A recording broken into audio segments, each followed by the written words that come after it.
Hello friends, welcome to 8 to 8 சமையல். இன்றைக்கி நம்ம 8 to 8 சமையலில் ராகி தோசை எப்படி செய்யலான்னு பார்ப்போங்க. நம்ம நார்மலாக அரிசி மாவு அரைக்கிற மாதிரி ராகி தோசைக்கு நம்ம மாவு ரெடி பண்ணிக்கலாம். இப்போ இந்த மாவு ரெடி பண்ணுறதுக்கு 2 கப் அளவு ராகி எடுத்திருக்கேன். இது கூட அதே கப்பில் 1 கப் அரிசி எடுத்துக்கிறேங்க. நான் இட்லி அரிசி தான் எடுத்திருக்கேன். கூடவே அரை கப் உளுந்து எடுத்துக்கலாம். 2 ஸ்பூன் வெந்தயம் எடுத்திருக்கேன், அதையும் கூட சேர்த்துக்கலாம். சேர்த்துட்டு நம்ம இதுக்கு தண்ணி சேர்த்து நல்லா கழுவிக்கலாம். இது கொஞ்சம் அழுக்கு வர்ற மாதிரி இருக்கும். ஒரு 4-5 தடவை கழுவிட்டு ஒரு 6 மணி நேரம் நம்ம ஊற வச்சுக்கலாங்க. பாருங்கள், நல்லா ஊறிருக்கு. இப்போ இன்னொரு தடவை இதை நல்லா கழுவிட்டு நம்ம அரைச்சிக்கலாம்.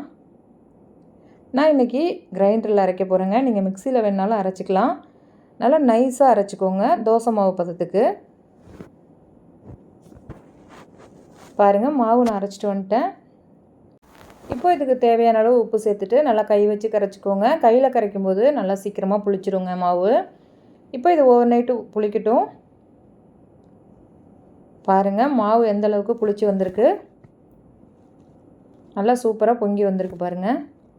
இப்போ இதை நல்லா கலந்து விட்டுட்டு கொஞ்சமாக மாவு எடுத்து நம்ம தோசை ஊற்றிக்கலாம். மாவு கொஞ்சம் கெட்டியாக இருக்க மாதிரி இருந்ததுன்னா கொஞ்சமாக தண்ணி சேர்த்து இந்த மாதிரி நல்லா கரைச்சிக்கோங்க. கரைச்சிட்டு இப்போ நம்ம தோசை ஊற்றிக்கலாம். எப்பவும் மாதிரி நான் 2 கரண்டி மாவு எடுத்து தோசை போட்டுக்கிறேன். இப்போ நம்ம நார்மலாக ராகி மாவு கரைச்சி தோசை ஊற்றுறதை விட இது நல்ல டேஸ்ட்டாக இருக்குங்க சாப்பிட்றதுக்கு. நம்ம ராகியில் செய்கிறதுனால ஹெல்த்தியாகவும் இருக்கும். தோசை போட்டுட்டு இதுக்கு மேலே நான் நல்லெண்ணெய் சேர்த்துக்கிறேன். நீங்கள் நெய் வேணுனாலும் சேர்த்துக்கலாம், ரொம்ப நல்லாயிருக்கும். நல்லா ஒரு சைடு தோசை வெந்ததும் நம்ம திருப்பி விட்டுக்கலாம். நல்லா கிறிஸ்பியாக சூப்பராக இருக்குது பாருங்கள் தோசை. நம்ம சாதாரணமாக அரிசி மாவு அரைச்சி தோசை செய்கிறத விட இந்த மாதிரி நம்ம தோசை மாவு ரெடி பண்ணி வச்சுக்கிட்டோம் அப்படின்னா நல்லா ஹெல்த்தியாகவும் இருக்கும், ரொம்ப சூப்பராக இருக்கும் டேஸ்ட்டு.